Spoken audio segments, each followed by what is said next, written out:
Mari kita akan melihat dalam kitab Injil Lukas pasal yang ke-19 ayat 1 sampai dengan ayat yang ke-10. Injil Lukas pasal yang ke-19 ayat 1 sampai dengan ayat yang ke-10. Sebuah cerita yang tidak asing tentang Sakius. Lukas 19 ayat 1 sampai dengan 10. Kita akan membacakan secara bersaut-sautan. Saya akan membaca yang ganjil, Bapak Ibu, ayat yang genap sampai dengan ayat yang ke-10. Demikian bunyi firman Tuhan. Sakius. Yesus masuk ke kota Yeriko dan berjalan terus melintasi kota itu.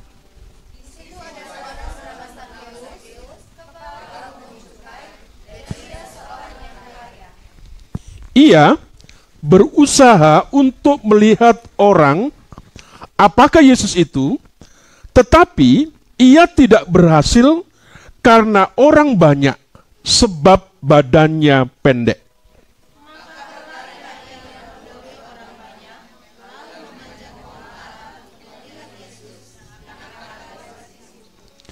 Ketika Yesus sampai ke tempat itu, ia melihat ke atas dan berkata, "Sakius, segeralah turun. Sebab hari ini aku harus menumpang di rumahmu."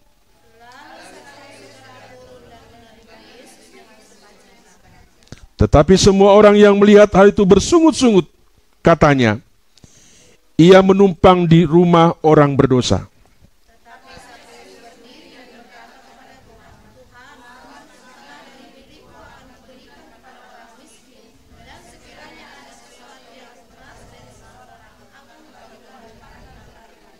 Kata Yesus kepadanya, "Hari ini telah terjadi keselamatan kepada rumah ini, karena orang ini pun anak Abraham.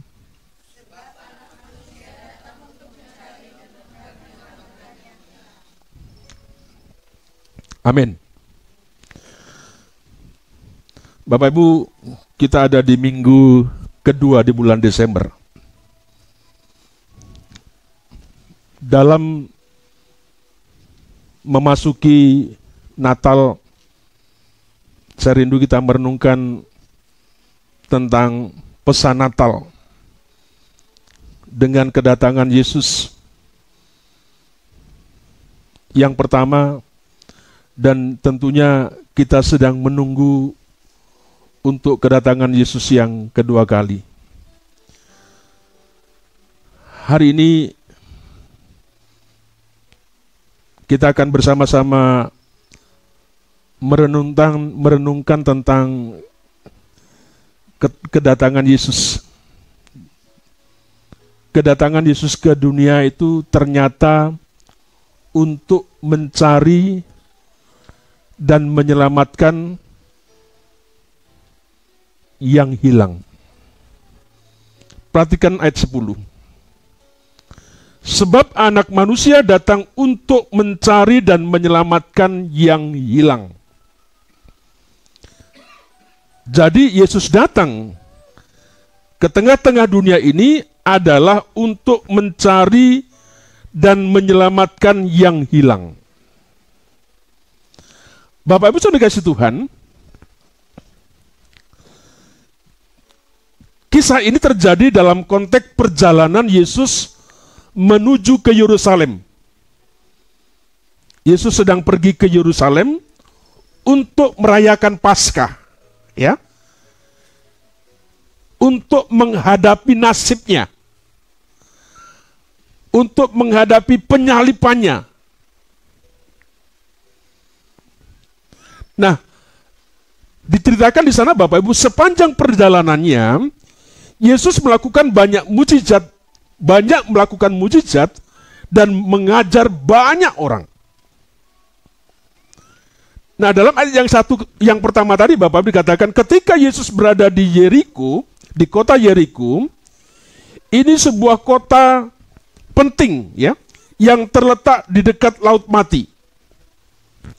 Nah, kota ini dikenal sebagai kota yang subur dan kaya. disinilah Yesus bertemu dengan Sakius. Bapak Ibu saudara kasih Tuhan, nama Sakius itu dalam bahasa Ibrani dikatakan Zakai, ya, yang artinya murni atau tidak bersalah. Jadi nama Zakius itu artinya murni, tidak bersalah. Meskipun namanya memiliki arti yang positif, Bapak Ibu Saudara, tetapi kehidupan Sakius sebagai pemungut cukai, dikatakan di situ, dia pekerjaannya sebagai pemungut cukai, ya, tukang pajak, kira-kira begitu. Nah, pemungut cukai pada waktu itu, Bapak Ibu, pada zaman itu sangat dibenci oleh masyarakat karena dianggap sebagai apa ya? Karena mereka dianggap bekerja sama dengan penjajahan Romawi. Dan seringkali melakukan yang namanya penipuan. Bapak Ibu masih ingat dalam sejarah Indonesia? Ketika ada orang-orang Indonesia, ada orang pribumi yang kemudian menjadi antek-anteknya apa namanya ya? Belanda pada waktu itu pasti tidak disenangi. Ya.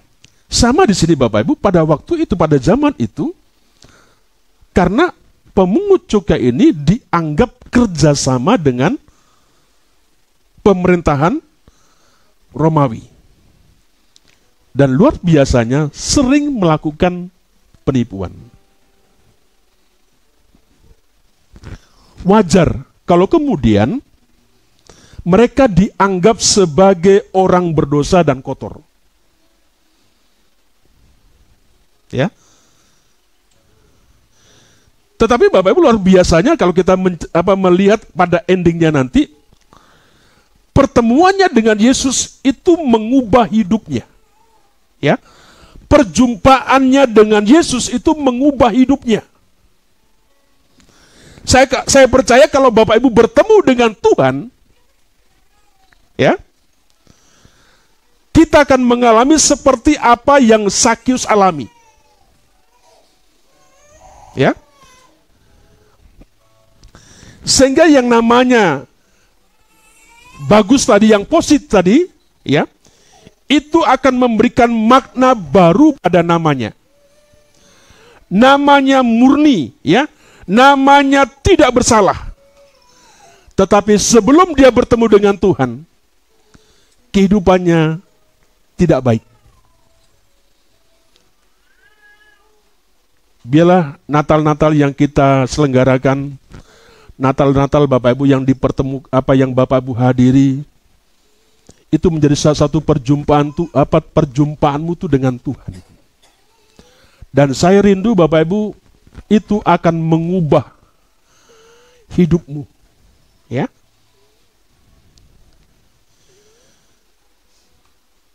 Jangan dipikirkan yang lain. Jangan dipikirkan tentang bajunya. Jangan dipikirkan tentang makanan dan sebagainya. Tetapi biarlah ada sebuah pesan yang Bapak Ibu dapat ketika Bapak Ibu merayakan Natal. Hadirlah yang Bapak Ibu sehadirin. Saya memberikan keleluasan pada bulan Desember Bapak untuk hadir. Tapi saya akan menyayangkan kalau Bapak Ibu tidak mendapatkan sesuatu dengan seringkali Bapak Ibu ikut ke sana ke sini. Mari biarlah tahun 2005 yang kita sambut, Natal ini menjadi sebuah ladang pembekalan bagi Bapak Ibu untuk kita menyambut tahun yang baru, untuk sesuatu yang baru yang Tuhan berikan kepada setiap kita. Inilah yang terjadi dengan Sakius. Ketika beliau berjumpa dengan Yesus, itu mengubah hidupnya, ya, dan memberikan makna baru bagi namanya.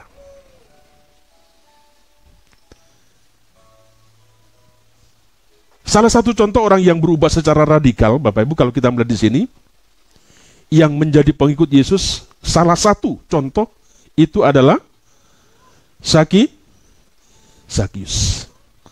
Apakah perjumpaanmu dengan Tuhan, ya, sebagai pengikut Kristus, apakah perubahanmu juga secara radikal?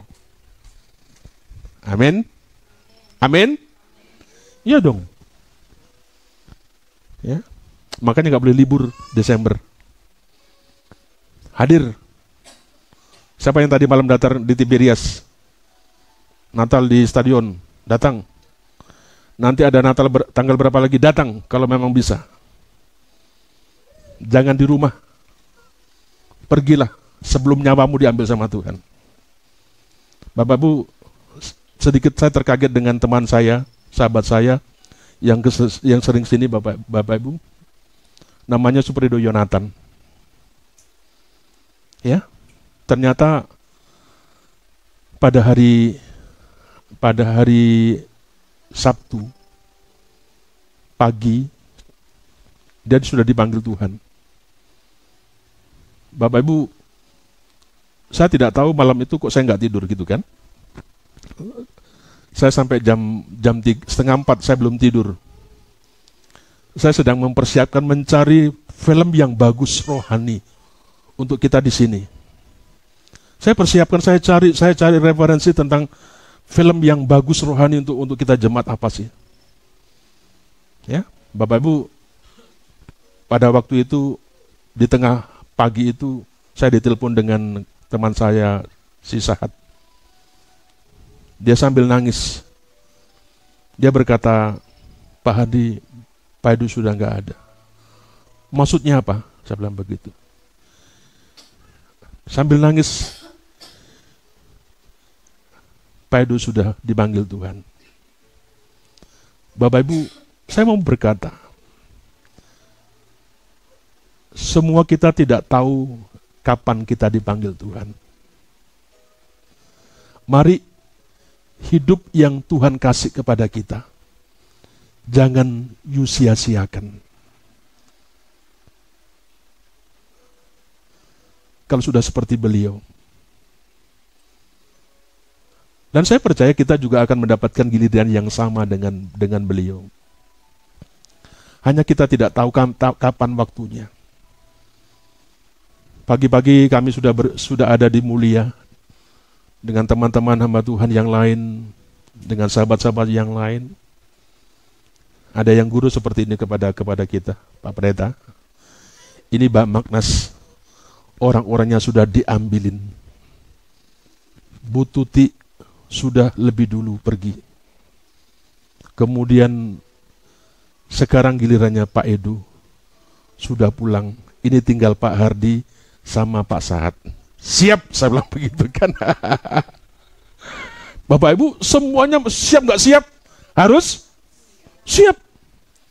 Kalau kau disuruh pulang mau ngapain? Ya pulang. Kira-kira begitu, nggak ada pilihan. Sebab itu Bapak Ibu, mari, mumpung Tuhan memberikan kesempatan Bapak Ibu, jangan sampai itu disia-siakan. Maka saya bilang, jangan ngandang saja di rumah. Ya. Nanti kamu akan dikandangkan di sumur kondang.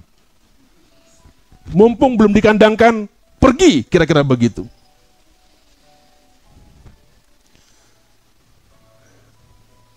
Mari Bapak Ibu, saya sungguh rindu, saya tidak sedang bicara kematian, tentang sebuah perjumpaan dengan Tuhan. Jangan sampai kita yang sudah usia sekian, yang sudah melayani, sudah dan sebagainya,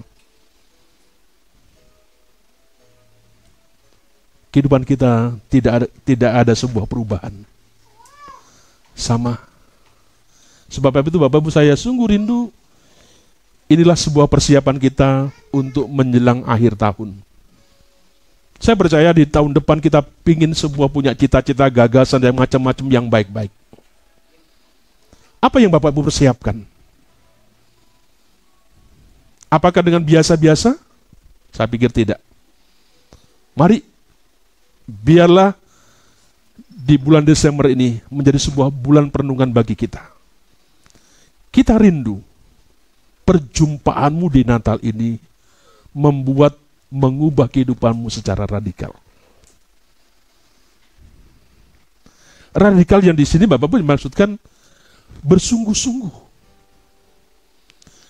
Kristenmu itu sungguh-sungguh. Ya. Mendasar hingga kepada hal-hal yang prinsip. Itu yang dikatakan radikal. Nah, perubahan yang terjadi dalam diri pemungut cukai itu ketika meresponi kehadiran Kristus sebagai Tuhan dan Juru Selamatnya. Sakius yang selama ini telah terhilang, ditemukan kembali. Ia yang berdosa, kini telah terhitung sebagai anak Abraham. Artinya sebagai orang percaya. Sebab itu kalau ada orang yang terhilang, kalau ada yang terhilang, jangan dikantani, tumben you datang. Kira-kira begitu ya. Mari Bapak Ibu, sebagaimana Sakius, dia salah satu yang terhilang, tetapi dia telah ditemukan kembali. Ia yang berdosa, kini telah terhitung sebagai orang percaya, sebagai anak Abraham. Bapak Ibu Saudara, sebagaimana Sakius, sekarang bagaimana seharusnya ekspresi sukacita kita, ekspresi sukacita keselamatan yang kita tunjukkan. Bagaimana seharusnya ekspresi sukacita kita, keselamatan yang kita dapatkan, yang kita tunjukkan. Ada 3 hal yang ingin saya bagikan kepada setiap kita. Mari perhatikan ayat 19, pasal 19 ayat yang ke-6.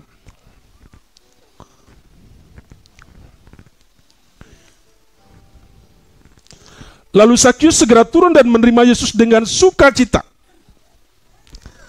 Ketika Yesus sampai ke tempat itu, ia melihat di atas ke atas dan berkata, Sakius, segeralah turun, sebab hari ini aku harus menumpang di rumahmu. Ayat yang ke-6, lalu Sakius segera turun dan menerima Yesus dengan sukacita.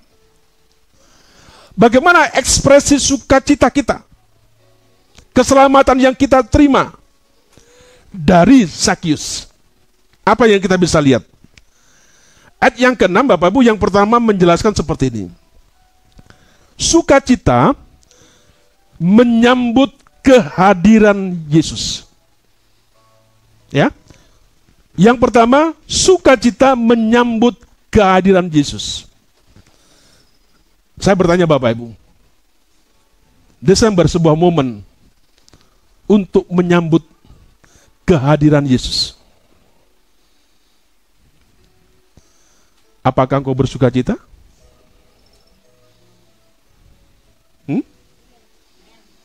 Apakah engkau bersukacita?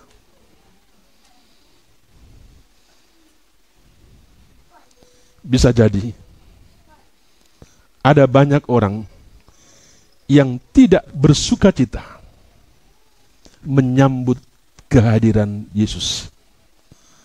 Banyak orang yang tidak bersukacita itu hanya gara-gara yang sifatnya duniawi, yang sifatnya hanya materi.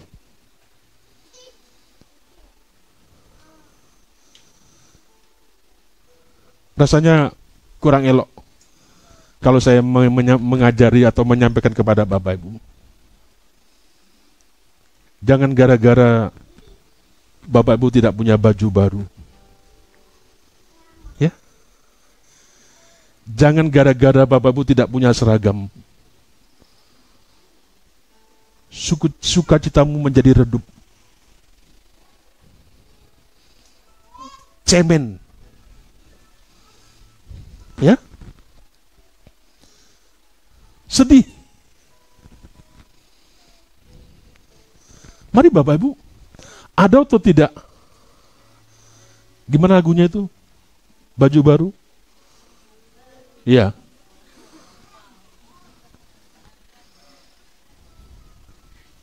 Kita tidak, bukan levelnya di situ.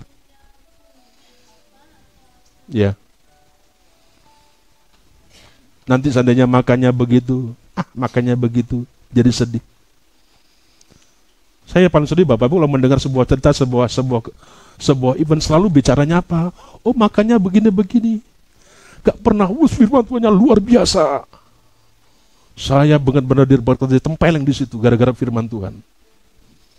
Ya, hanya ribut makanan, hanya ribut sesuatu yang sifatnya materi seperti itu. Bapak Ibu, jangan sampai ya sukacita menyambut kehadiran Yesus. Itu yang diekspresikan oleh Sakyus. Bapak Ibu, kalau kita mempelajari tentang kitab Lukas ini Bapak Ibu, nah salah satu cara Lukas ketika mencatat reaksi orang-orang yang mendapat pernyataan-pernyataan ilahi, itu adalah mereka juga dipenuhi dengan sukacita ilahi. Dia senang. Ya. Jangan diperintah-perintah. Hai kaum pria Hosiana, apa yang kau siapkan? Gak, kalau ikut tukut enggak. Wow, kita mau apa kumpul, nyanyi apa begitu. Didorong-dorong, nggak maju-maju. Tidak. Itu sebuah kegembiraan kita. Kalau orang berkata, oh dia dipingin tampil, terserah, bodoh ting. Kita tidak mau urusan-urusan itu, suaranya setan. Enyah-enyah dari telingaku, hatiku, pergi. Seperti Sakyus. Ketika aku menyambut kehadiran Tuhan, ini sebuah sukacita yang aku akan wujudkan bersama-sama. Bapak Ibu, nanti 25, saya ingin mengemas. Bukan lagi model-model seperti kayak ibadah hari Minggu begitu. Mari saya ingin dikemas sebuah pujian, lantunan, ungkapan syukur kita, sukacita kita Natal kita. Firman Tuhannya gak banyak-banyak. Ya. Tetapi dari setiap kita sungguh-sungguh merasakan sukacita dan masih kita. Saya ingin anak-anak, pingin anak muda, pingin kaum pria, pingin ibu-ibu bisa memberikan sukacita melewat apa saja. Pak, bagaimana siapa yang mengajar? Ajari diri sendiri. Ya, gak usah nunggu si ACB. Ya, orang sukacita kan begitu kan? Diajari nggak orang sukacita? Tidak. Sudah muncul dari sendirinya sebuah ide seperti itu, bagaimana tinggal menyatukan seperti itu. Nah, Lukas, dalam Injil Lukas, ya, dicatat di sana Bapak Ibu, bagaimana reaksi dari orang-orang yang mendapat pernyataan-pernyataan secara ilahi, yang dipenuhi dengan sukacita ilahi. Contoh dalam Lukas pasal yang kedua 10 Bapak Ibu, bagaimana para gembala, ya, orang yang tidak diperhitungkan, orang yang tidak dianggap pada masa itu, malaikat Allah menghampiri mereka, mendatangi mereka. Sukacita para gembala karena mendengar kabar keselamatan dari malaikat. Gembala. Ayat 10, ayat 20 dalam pasal 10, Lukas juga mencatat sukacita para murid karena menang, ya, karena mereka bisa mengusir si jahat. Mereka sangat bersukacita. Di dalam bagian ini Bapak Ibu juga ditunjukkan oleh Sakyus ketika menyambut Yesus dengan sukacita. Ketika Yesus bilang, Sakyus turun. Aku mau datang ke rumahmu. Aku mampir ke rumahmu.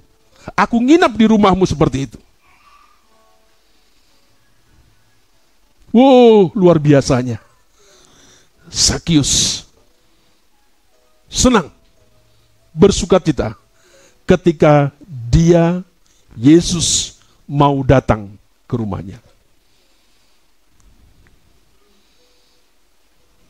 Saya nggak tahu apakah ada lomok-lomok, ada arsik, ada sate.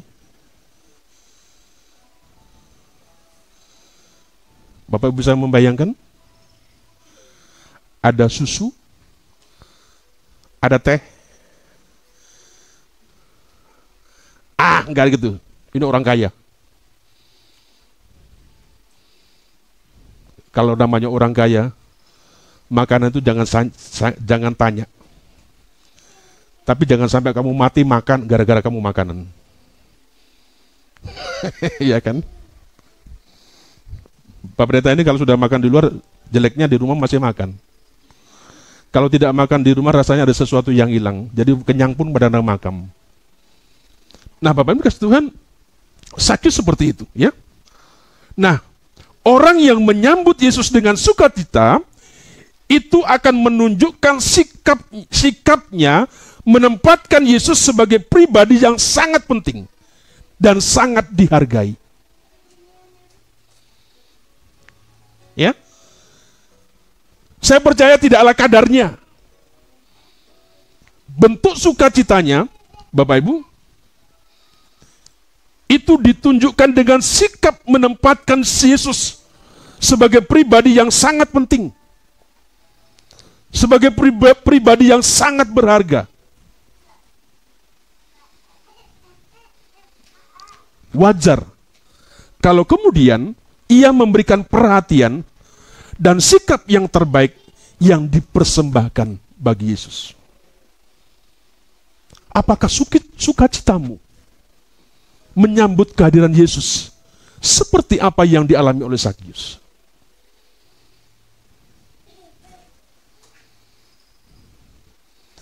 Itu yang bisa kita lihat, itu yang ditunjukkan.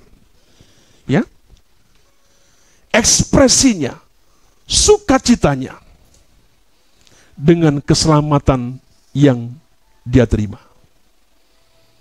Saya rindu Bapak Ibu, kita juga sama seperti itu. Tidak menjadi hal yang biasa-biasa.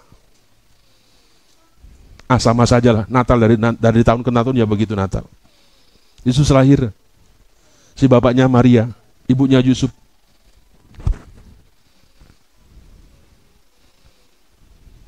Sama. Ya begitu-begitu saja. Tapi Sakyus tidak seperti kebanyakan orang. Kehadiran Tuhan dalam dia menyambutnya sungguh-sungguh bersukacita. Yang kedua, perhatikan ayat yang ke-8, yang 8a Bapak Ibu.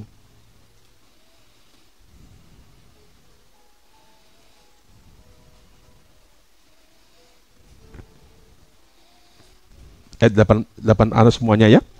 Tetapi Sakyus berdiri dan berkata kepada Tuhan, Tuhan, setengah dari milikku akan kuberikan kepada orang miskin, dan sekiranya ada sesuatu yang kuperas dari seseorang, akan kukembalikan 4 kali lipat.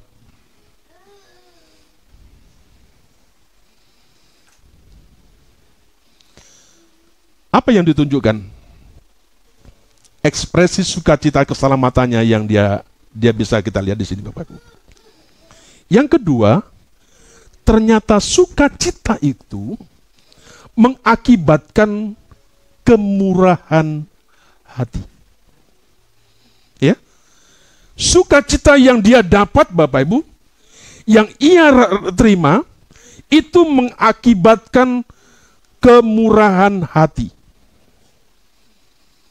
Nah, sikap sukacita yang radikal bagi Yesus, ya, yang lainnya yang ditunjukkan oleh Sakyus, ketika dia memutuskan untuk memberikan setengah dari miliknya untuk kepentingan orang miskin.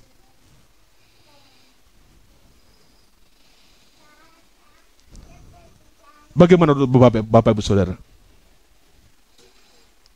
Hah?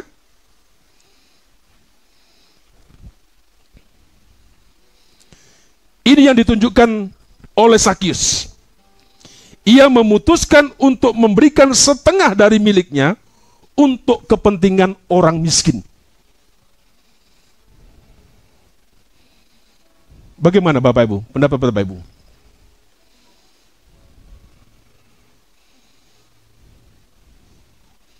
Pak, wajarlah. Karena memang dia kaya. Tak ada artinya karena dia kaya. Ya. Untungnya di Alkitab Bapak Ibu, kalau kita belajar dari kitab Wahyu, ada jemaat Makedonia itu yang miskin. Ya. Tetapi Bapak Ibu, kalau kita belajar tentang jemaat di sana Bapak Ibu, kasihnya itu sangat-sangat luar biasa. Nah, sehingga saya berkata, entah itu orang kaya atau orang miskin Bapak Ibu, yang penting bagaimana orang itu berjumpa dengan Tuhan. Kenapa? Dari kisah Sakyus ini, itu bisa mengubah akan kehidupannya.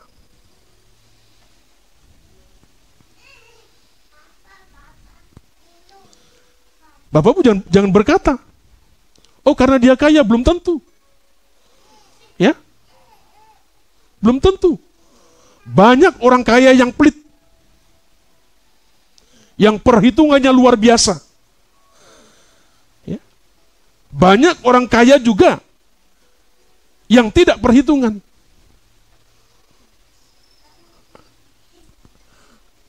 Apa namanya? Memberinya itu sangat luar biasa. Orang Jawa berkata gitu ya. Pemberiannya sangat-sangat luar biasa. Kenapa? Karena dia sadar, Bapak Ibu, itu adalah berkat Tuhan. Bapak Ibu kalau ikut pada waktu terakhir, malam penghiburan di akhir Ibu Tuti, almarhum Tuti, Bapak Ibu, ada sebuah kesaksian jemaat. Berapa dulu masih ingat siapa yang terakhir ikut ya? Obung ya? Yang terakhir, yang hari malamnya itu terakhir. Kemudian siapa namanya? Pak Charles bercerita tentang dari awal keluarganya Bu Tuti, perjalanan pernikahannya sampai sakitnya dan sebagainya. Ikut ya? Ada seorang jemaat dia yang bersaksi. Saya bilang ini jemaat mau bersaksi apa sih? Bapak Ibu, dia bersaksi tentang apa yang Ibu kerjakan. Dia seperti siapa ya yang di Alkitab itu, wanita itu ya. Deborah itu siapa itu ya?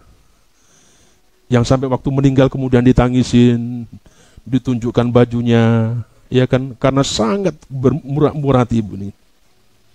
Ya. Bapak Ibu, ternyata Ibu ini bercerita apa? Ya kan? Ketika dia pelayanan, Bu Tuti pernah mengasih dia uang gitu kan. Dia berkata, aku nggak mau Bu, ngapain aku harus dikasih duit, nggak mau. Dan dia berkata Bapak seperti ini, apa yang aku kerjakan sama kamu, sebenarnya itu bentuk impartasi. Ya. Harapannya apa? Pesannya, apa yang aku kerjakan kepada kamu, kamu juga kerjakan kepada orang lain. Nah, seringkali Bapak Ibu yang terjadi, kita hanya mandek pada saat kita menerima saja.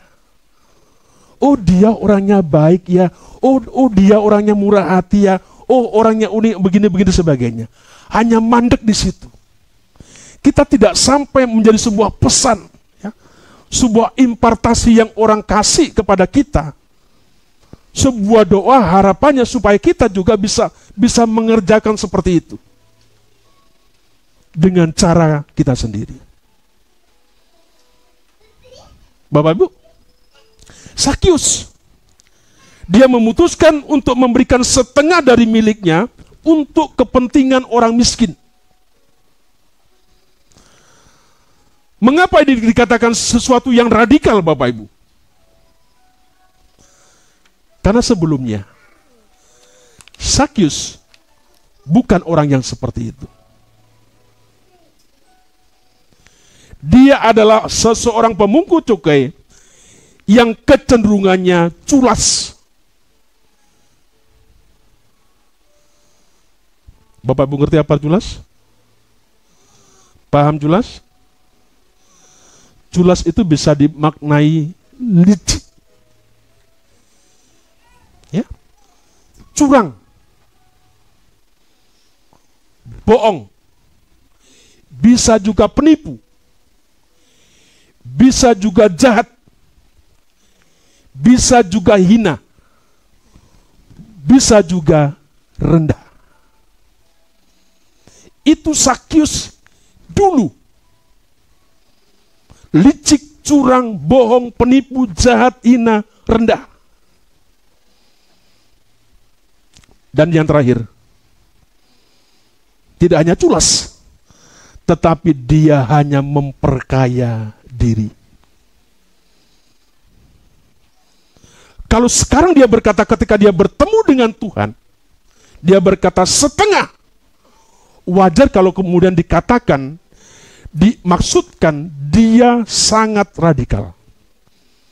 Kenapa? Karena sebelumnya dia orang-orang yang hanya memperkaya diri. Dia penipu, dia jahat, dia pembohong. Dia selalu yang gak baik seperti itu. Tetapi ketika dia mengalami sukacitanya seperti itu, menjadi orang yang bermurah hati.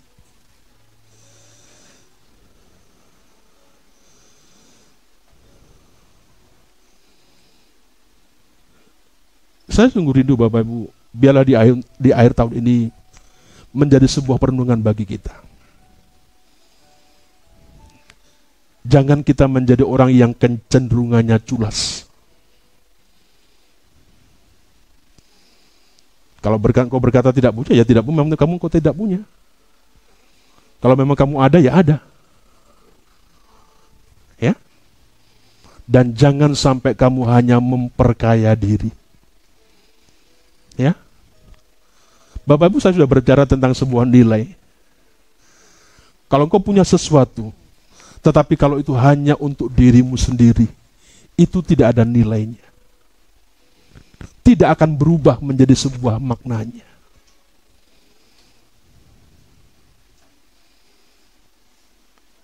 Saya sungguh rindu perjalanan pengiringan kita secara pribadi-pribadi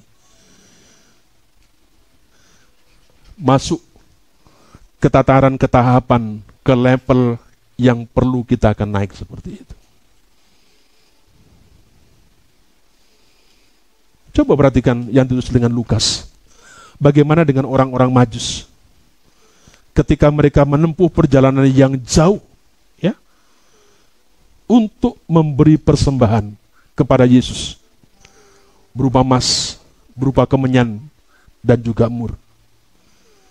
Ini bentuk sebuah kemurahan hati yang dilandasi sebuah pengorbanan bagi Sang Juru Selamat. Bapak Ibu, apa yang kau persembahkan dengan keselamatan yang Tuhan berikan kepadamu?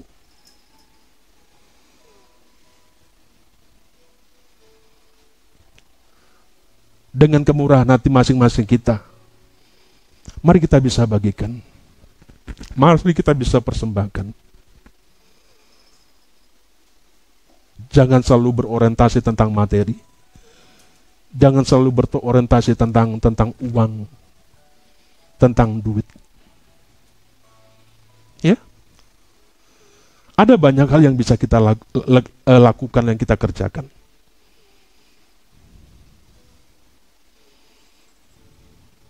Bapak Ibu Saudara, ingat, tidak mudah ya memberi bagi orang lain.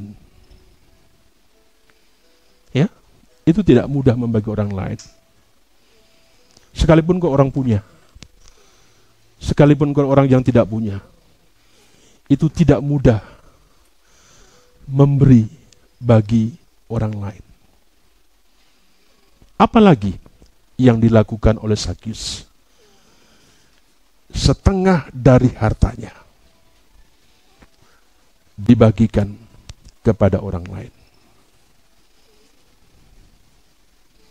Saya percaya, bagi mereka, bagi kita yang mengasihi Yesus dengan sungguh-sungguh,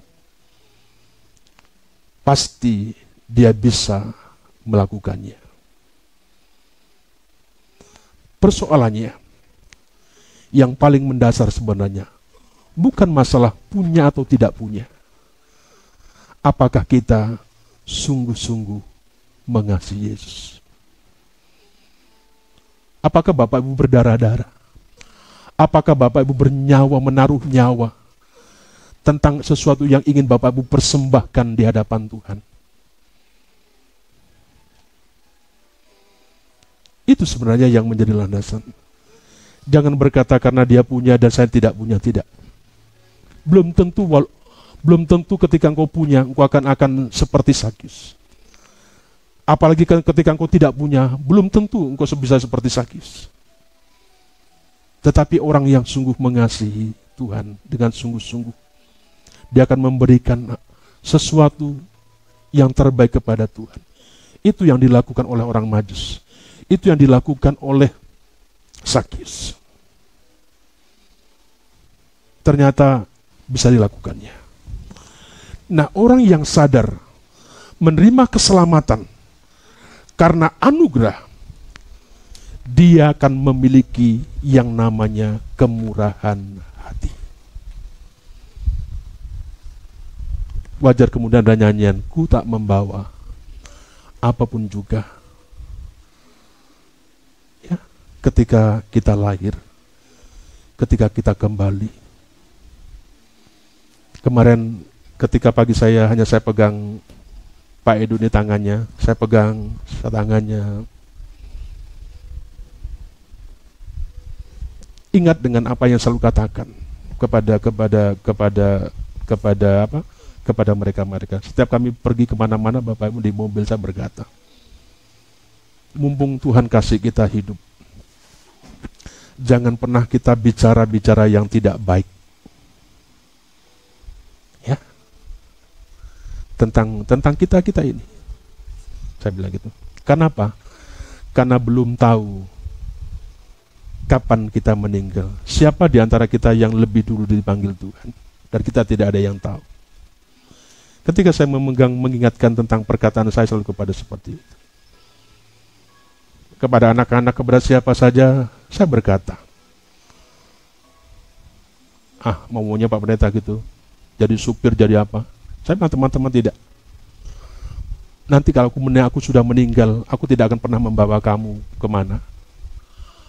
Ya, kepada anakku juga sama, aku berkata begitu. Mumpung masih ayah kuat, mumpung ayah masih bisa hidup,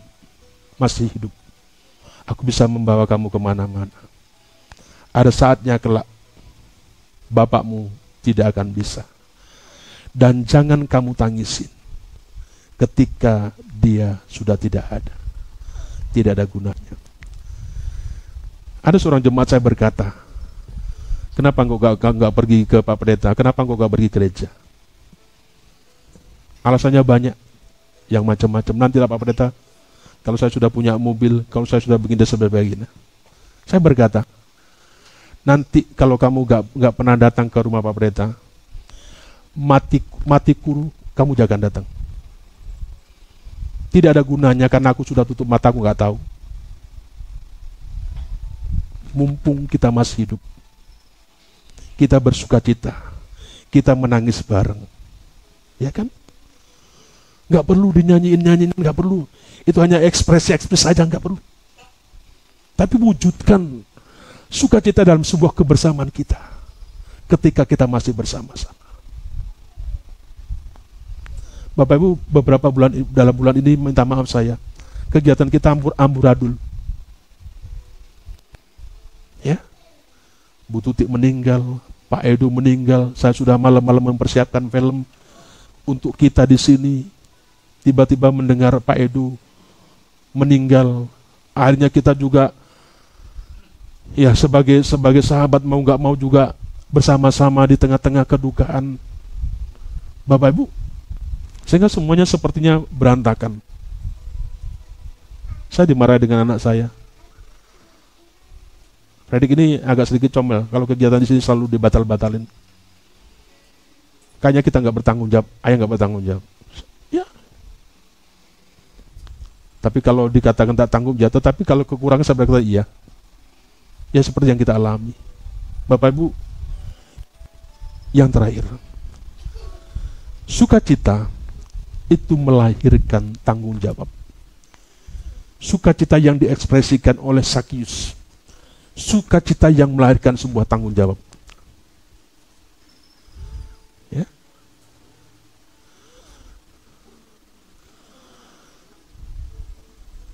Apa yang kita bisa lihat di sini, Bapak Ibu? Sikap radikal yang berikutnya adalah ia tidak mau lagi diperhamba oleh uang dan bertanggung jawab akan kesalahannya yang dibuatnya sebelumnya. Ya. Dia tahu yang dulunya salah, nggak benar, culas saya katakan tadi, yang dikatakan culas tadi, hanya memperkaya diri. Tetapi ketika dia bertemu dengan Tuhan, Bapak Ibu, sukacitanya melahirkan sebuah tanggung jawab. Ia tidak mau lagi diperhamba oleh uang dan bertanggung jawab atas kesalahan yang sudah dibuatnya. Dikatakan di situ, Bapak Ibu, ayat yang ke-8b, sekiranya ada sesuatu yang kuperas dari seseorang, akan kukembalikan 4 kali lipat. Sakyus benar-benar ingin secara radikal terbebas dari ikatan harta duniawi. Ya? Sehingga ia memilih untuk memberikan ganti rugi ekstra kepada mereka yang dirugikan. Ia harus berusaha mempertanggungjawabkan kesalahan masa lalu, bukan berusaha untuk menutupi atau menghindari darinya. Itu yang dilakukan oleh Sakyus. Ketika dia sadar yang dibuatnya pada waktu dulu sesuatu yang salah, tetapi sekarang menjadi sebuah pertobatan yang baru, titik balik yang baru. Ya Bapak Ibu, dia bertanggung jawab.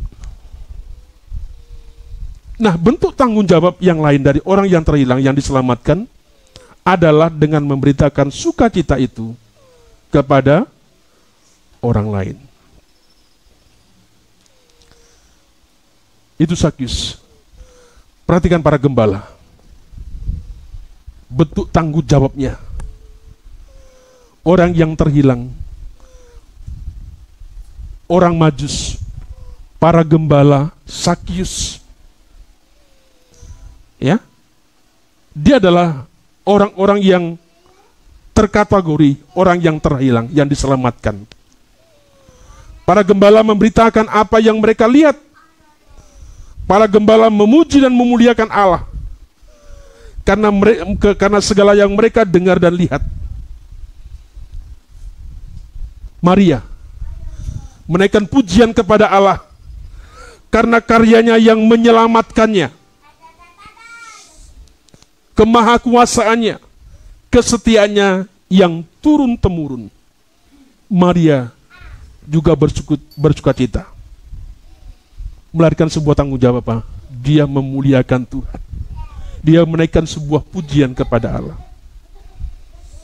Bapak Ibu Saudara kasih Tuhan, ketika orang-orang terhilang yang sudah ditemukan Yesus, selayaknya kita menyambut dia yang datang dengan sukacita. Amin. Apapun keberadaan kita, jangan sampai sukacita kita dicuri oleh hal-hal yang lain. Tuhan sudah memberimu sukacita.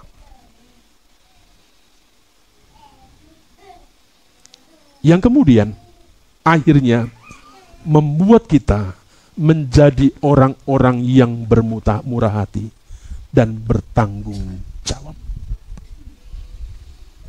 Mari Bapak Ibu, biarlah pesan Natal pagi hari ini membawa kita seperti apa yang dialami oleh apa yang diceritakan oleh Injil Lukas ini. Seperti orang Majus seperti para gembala, seperti Sakis, seperti Maria, yang mendapatkan sebuah keselamatan anugerah daripada Tuhan. Mari, tidak ada alasan Bapak Ibu untuk tidak bersuka cita. Mari kita sambut Dia yang datang. Dan biarlah itu akan membuat kita menjadi pribadi-pribadi yang bermutahar hati dan bertanggung jawab. Mari kita belajar, mari kita buktikan di sisa tahun 2024 di Natal kita. Apa yang Bapak Ibu sudah dipercayakan oleh gereja ini kepada kita. Mari kita bergegas. Mari kita dengan gegap gempita, kira-kira begitu.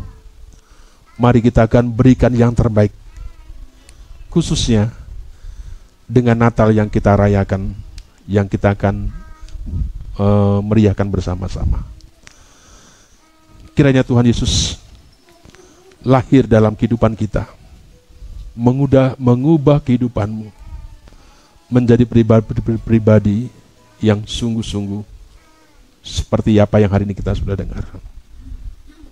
Mari kita tunduk kepala, kita berdoa.